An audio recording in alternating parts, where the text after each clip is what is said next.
முருகான்னு நினச்சி இப்போ பூஜையெல்லாம் முடிச்சுட்டு வெளியே போங்க.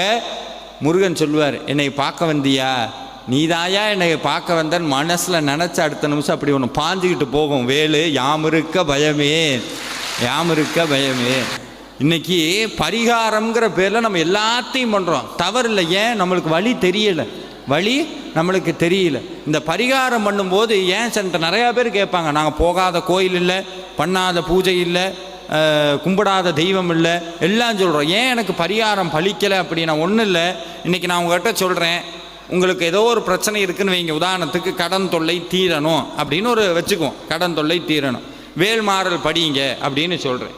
வேல்மாறல் படிக்கும்போது நீங்கள் என்ன நினச்சிட்டு படிப்பீங்க? எதை நினைப்பீங்க? கடனை நினைப்பீங்க. முருகனை அவர் சார் எங்களுக்கு கடன் தீரணும்